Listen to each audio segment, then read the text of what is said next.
Now, in this video, I will show you how to work on the agent script. But before that, there is one important point that I want to cover. That is the special keyword that you have to use in your agent script so that a signal can be sent that will activate the editor rendering. Again, the keyword that we have to use in our agent script is the user input tool. With the help of this keyword, the Agentforce will go and activate the CLT lookup pipeline. Again, in case this particular keyword is not found, the agent collects the input through the plain text conversation, even if the everything has been else is perfectly wired. So you must write the actions user input tool in your instruction. Again, you should not write something like collect the lead details or not ask the user. You have to make sure that you are using the exact same phrase for CLT to work, that is the user input tool. This is the one point that you have to remember whenever you are writing down the script which involves the use of the CLT. Now let's go and start building our utility which can invoke the creation lead CLT. You can do that on the VS Code. You can also do that on the org as well. Here I'm directly doing it on the org. So clicking on the new agent, I am selecting here the employee agent.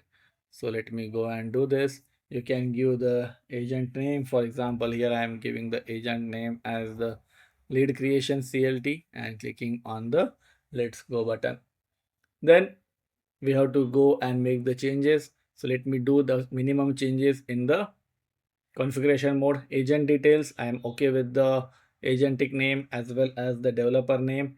We are building the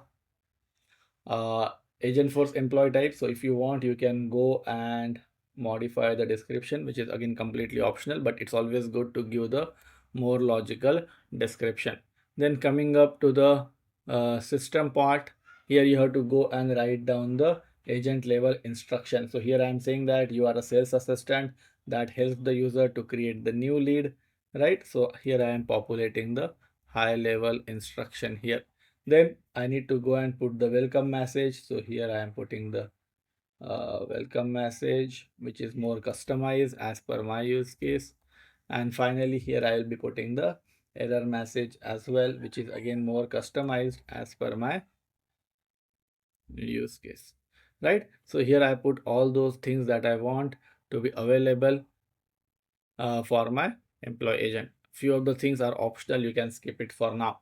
Coming up to the language setting, I'm okay with the English language. I don't want to use all these sub agents that Salesforce have provided out of the box. So what I am doing here is navigating to the script mode, and I will be removing all those things. So for example, let me navigate from here and remove the complete thing. I will be writing down everything by myself. So very first thing that I will be doing here is I will be adding the variable. So let me go and define the variable block.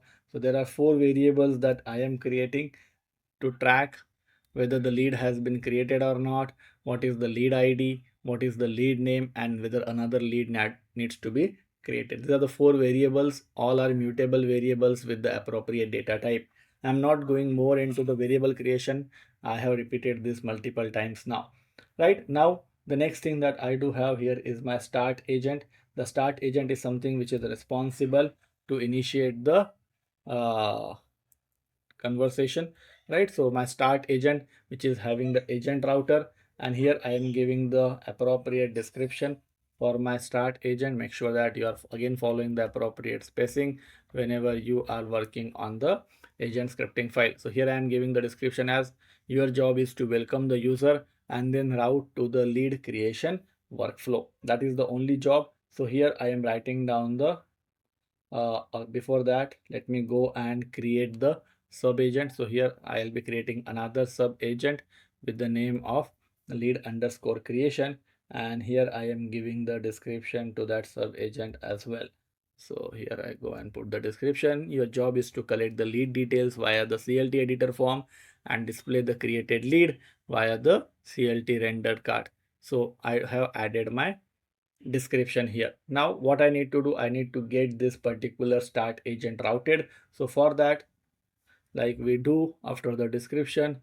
Here I am adding the reasoning block, right? And after the reasoning block, again I'm adding the space, and then here I'll be putting my instruction, right? If you want to move the instruction to the next line, you have to simply put the pipe, and then here you can go and write down the instruction. So here I am saying that your job is to select the tool that matches the best user message. So here I go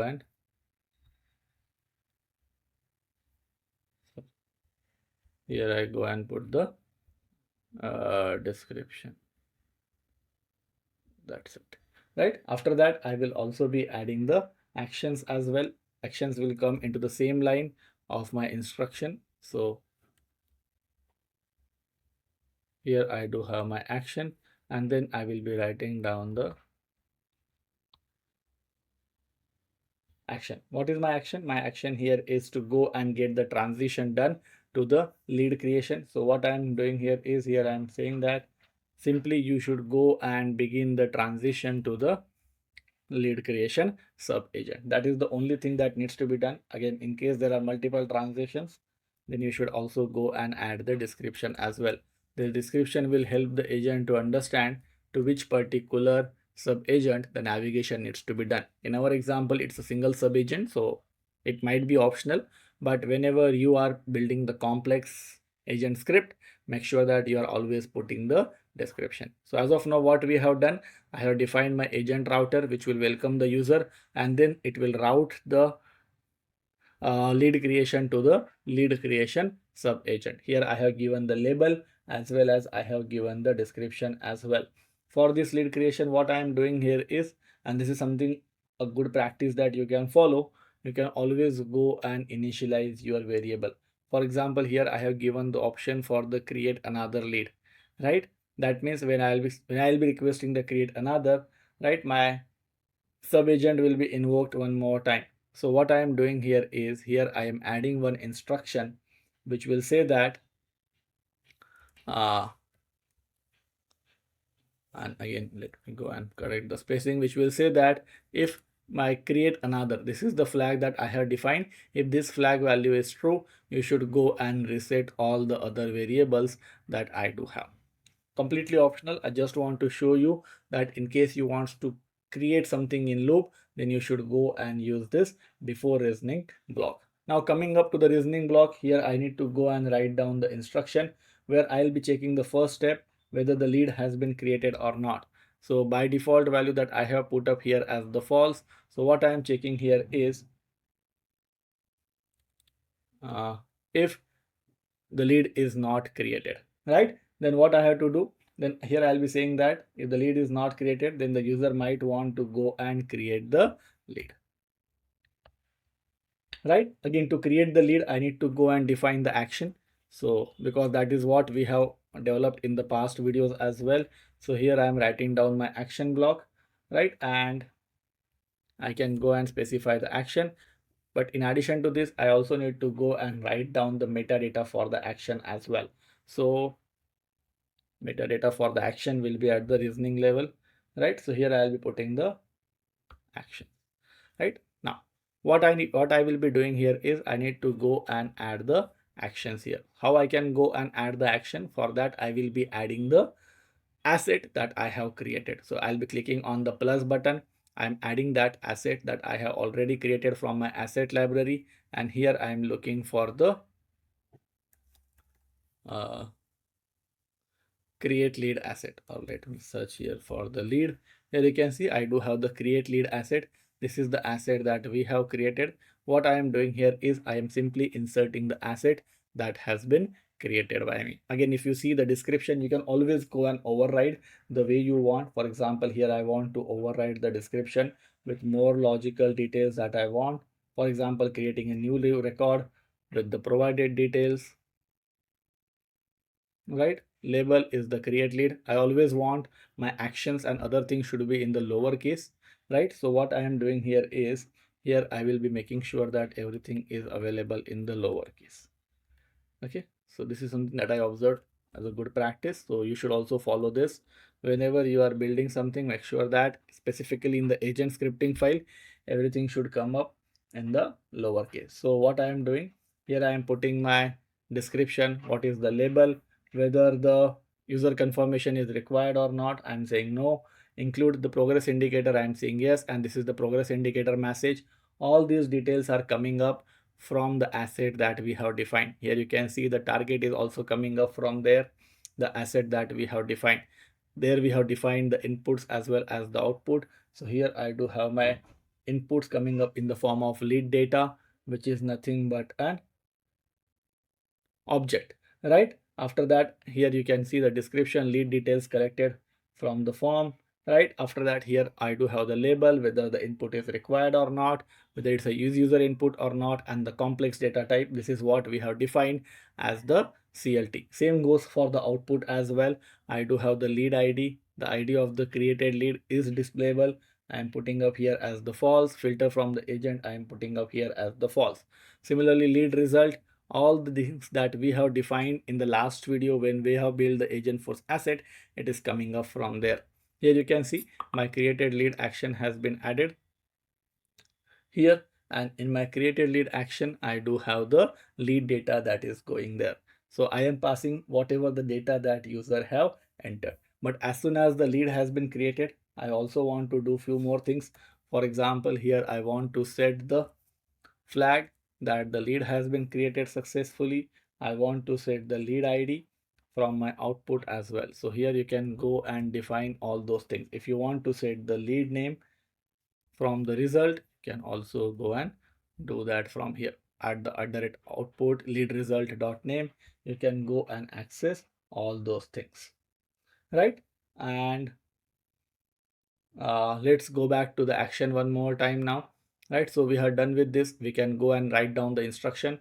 The user wants to create the lead, and here also I'm making this into the lowercase as well. As I said, everything should be in the lowercase.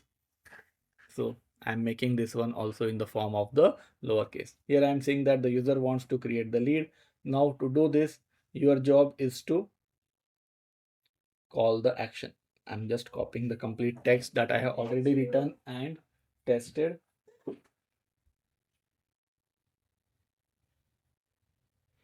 So what I am doing here is, let me go and paste that here, and I will explain to you line by line what I have done. Right here I'm saying that call the create lead action that has been defined with the user input tool. This is the keyword that I was talking about, that you have to always add whenever you are writing down the instruction. So here you can see I'm using that keyword here to collect the lead details from the user. Right here I am saying that do not ask for the individual fields via the text, right? Do not output any text before showing the form. Here I'm saying that if the action confirm, right, you should call the actions.createLead with the form data. Do not ask for confirmation or output any text. Here I'm explicitly mentioning to the LLM that you should not go and ask for any specific output. Right now I will be writing down the else part, where I'm saying that if the in the else part, here I am displaying the lead name as well as the ID has been created successfully. So let me go and move this again, right? Whatever the lead variable name as well as the lead ID has been created successfully, you can go and ask the user if they like to go and create another lead, right? Once the lead record has been created, you can go and do this. If the user says that they want to go and create another lead, you should go and invoke another action that is result for the new lead. So let me go and define this action as well, which is responsible to go and invoke the another lead. So here I go and put this action here. So yeah, right. And what this action will do, so this action is very simple. Its job here is to go and write down the utils dot set variables, where it will be setting create another. This is the flag that we have. It will go and set this flag value to, right? So that's what I have done. Very simple concept, nothing complex. First, I have prepared my CLT. I have created the Agentforce asset. Then I have written a very simple script where I have notified that do not ask the conversational input. You should go and invoke this particular action, which will be responsible to display the form. You have to go and capture the details in the form of a structured form, and finally you have to go and display the lead as well. Let's go and save this, and I am clicking on the preview button to test it out whether it is working as expected or not. So here I am saying that help me to create a lead. Let's see whether the form is coming up or not. Here you can see that now I do have the structured form coming up rather than the system is asking me for the details one after the other. Here I can go and put Ankit, Jan, TJWA, and for example Ankit @ test.com, some random phone number, and the lead source in the form of a combo box. I am putting web and clicking on the submit button. So idea here is, if everything goes well, I am getting the structured output as well. Here you can see the new lead has been created. What is the status of the lead? I am getting all those details rather than showing the conversational input and the conversational output. Here with the help of agent script, I have created the form which is responsible to take the structured input and finally displaying the structured output as well.